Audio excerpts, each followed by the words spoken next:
In the previous video, we had learned about the female reproductive system. Today, we are going to learn about the male reproductive system. If you remember this flow chart, we human beings are sexually reproducing organisms. In the previous video, we understood that the females, they produce ova with the process of meiosis, which takes place in the ovaries. The ova contain only 23 chromosomes. Similarly, in males, meiosis occurs in the male reproductive organ, resulting in the production of the sperms, which also will have only 23 chromosomes. This 23 chromosomes in the male gamete, that is a sperm, and 23 chromosomes in the ova. They fertilize to form the zygote and they will have 46 chromosomes. After the process of zygote formation, then as a growth of the zygote, with the development of zygote into embryo, then into the infant, all these processes involve the cell division called mitosis, and finally the baby grows into an adult and the life cycle continues, isn't it? So, if you go into the structure of the male reproductive system, just like the females have a pair of ovaries, the males have a pair of testes, which is actually placed outside the body, that is outside the abdominal cavity. After, along with this testes, there are ductal system, which is called as a vas deferens. Now, if you observe this carefully, we have also drawn, we can see that the excretory system is also closely associated with the reproductive system, which is not the case in the female reproductive system. The ductal system can be seen going into the abdominal cavity, coming over the ureters. Okay, you can see this picture, it's more clearer. The testis placed outside the abdominal cavity, and from here the duct which is entering into the abdominal cavity, going over the ureters. This is the ureter and this is the urinary bladder. The urinary bladder collects urine, and then from here there is a common passage, that is a urethra, which is a common passage for the sperms. So now, why is the testis placed outside the body of the organism? The testis is placed outside because the formation of sperms, that is the formation of sperms, is called spermatogenesis, which happens by the process of meiosis. The production of sperms can occur only at a lower temperature. We know the normal body temperature is 37 degrees Celsius, but the testis works with a lower temperature, approximately 2 to 3 degrees Celsius lower than the body temperature. So the formation and the maintenance of the sperms can occur at a lower temperature, which is maintained in this bag-like structure called as a scrotum. The bag-like structure is a scrotum inside which the testis is placed. And from here, after production of the sperms, then the ductal system will enter into the abdominal cavity. As you can see, it is going over the urinary bladder, crossing the ureters, and the common passage into the urethra. Okay, so we know when does this production of sperms take place? We have to trace back it to the brain. Just like in female reproductive system we had learned, the hypothalamus has an important function to play. It sends signals to the pituitary gland during the age of adolescence or at the age of puberty. Special hormones from the hypothalamus are released into the pituitary gland. Pituitary gland is a gland just associated with the hypothalamus. This is called gonadotropic releasing hormone.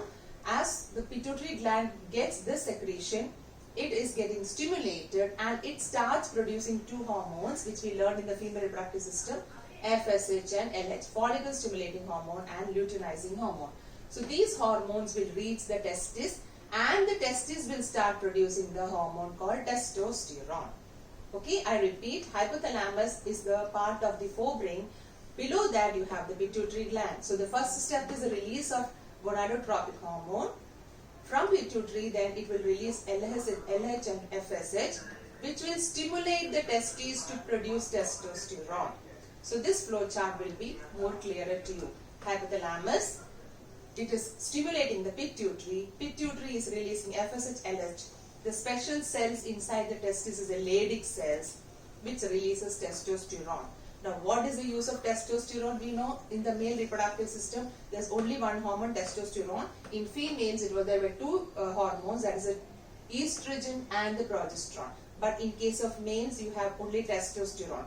So, at the age of adolescence or the puberty, whatever changes are happening during the pubertal age for the males, it's all because of the testosterone. So what is the functions of testosterone in the male? That is, it's not only the maturation of sperms in the testes. There are a lot of secondary sexual characteristics which can be seen, like the growth of facial and body hair, and then there is a growth of the prostate gland. In the brain also there are a lot of changes occurring which helps in the attraction towards the opposite sex. Then there's muscle mass and strength increases, increased RBC production in the bone marrow, the bone density increases. That is why the males have a greater strength in their body after the age of puberty. Okay. So, what are the parts of the male reproductive system? The main part is the testis, and it has accessory organs or accessory glands which are associated with it. So, you can see here the testis placed in a bag-like structure called as a scrotum. From here, the ductus system which is moving into the abdominal cavity, going over the urinary bladder, and on its way there is a gland called seminal vesicle which is pouring its secretion into the ductus system. That is a vas deferens. This ductus system is called as a vas deferens. So the sperms are produced in the testis, stored in the structure called epididymis. The sperms move through this vas deferens. On the way, it is getting added on with the secretion from the seminal vesicle, and again further it is getting nourished by a secretion by the prostate glands. So seminal vesicle and prostate gland are adding its secretions to the sperms, and from the prostate gland you can see this is a common duct, the common duct which is helping in the passage of urine as well as the sperms. So you can see the urinary bladder here. From the urinary bladder, there's a duct here, and there's a common structure here. From here the urine may pass, and it is through the same urethra the sperms are also coming out of the penis. Fine. So you can see here the testis, spermatogenesis occurring here, resulting in the formation of sperms. The sperms which is produced will be stored in the epididymis, and then it will move to the ductus system. The ductus system which is going up into the abdominal cavity. So what are the glands associated with the male reproductive system? Seminal vesicle and prostate gland. This is one of the important questions asked in the exam. Which are the two glands and what is their function? Okay, seminal vesicle and prostate gland. You can see here the testis. This is the longitudinal view of that.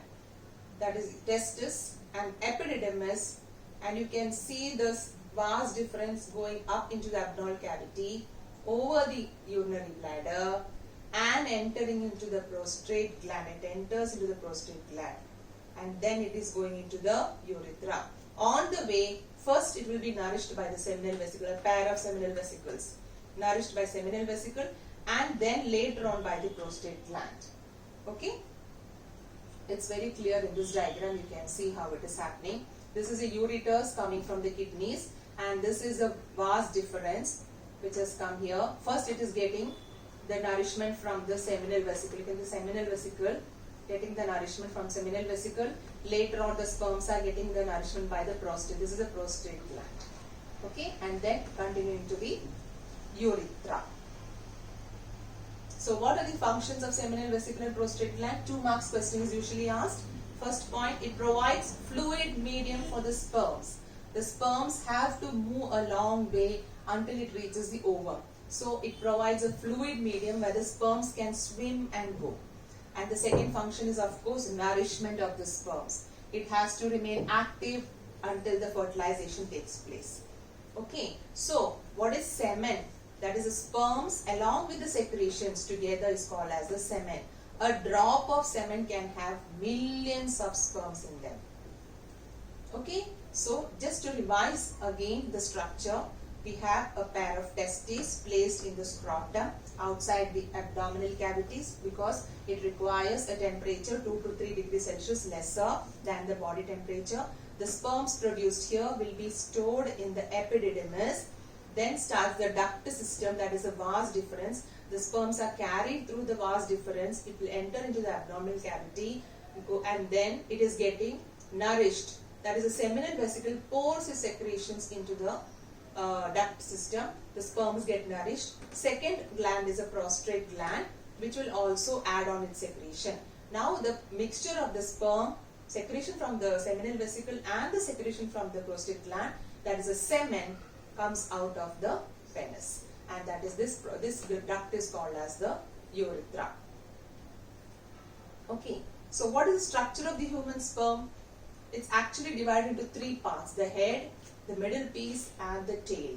So the head is the main cell containing the nucleus and the chromosomes. How many chromosomes? 23 chromosomes. Then what is the function of the middle piece? It contains mitochondria, because the sperm has to move a long way. So it has mitochondria to provide energy for the swimming of the sperm. And what is the function of the tail? The tail helps in the sperm to swim in the semen and reach the ovum. The ovum is in the fallopian tube. We had learned about it in the previous video. So the sperms have to move through the vagina of the female. It will through the uterus and to the fallopian tube, because fallopian tube is the site of fertilization. Millions of sperms are moving into that, but it's only one sperm which can fertilize the egg. The site of fertilization in the fallopian tube. All other sperms will become non-functional.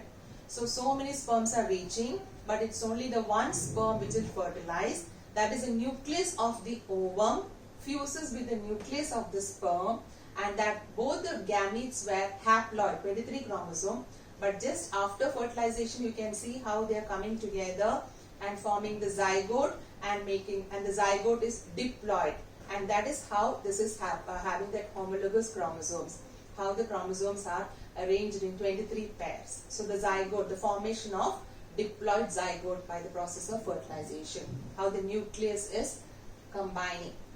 So the zygote will have the proper 46 chromosomes as a parent. And why it is arranged in pairs, you understood? Because one chromosome was from the father, one from the mother, and so is the case for the all other chromosomes. So we have 46 chromosomes in the zygote which will develop. Fine.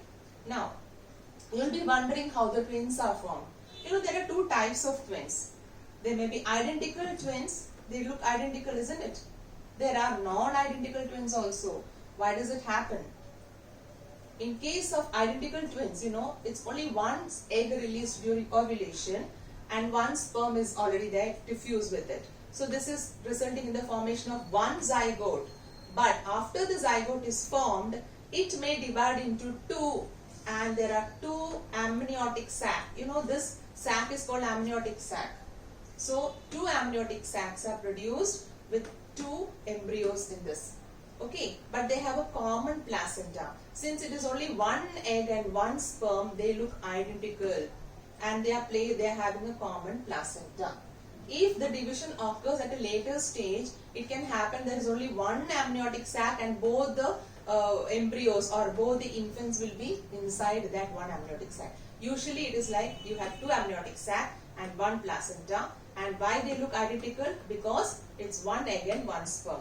But why non-identical twins? Sometimes it happens that two eggs are released by the ovum during ovulation, and so there are two sperms can fertilize and two different types of zygote is formed, and here they are not genetically similar, and in such cases you have two placenta formed. Okay, and two amniotic sacs and two placenta formed. Such cases will lead to non-identical twins. Why non-identical twins? Because there were two eggs and the two sperms came and fertilized. Because of that it is non-identical. Fine. So that's all for today, children. Thank you.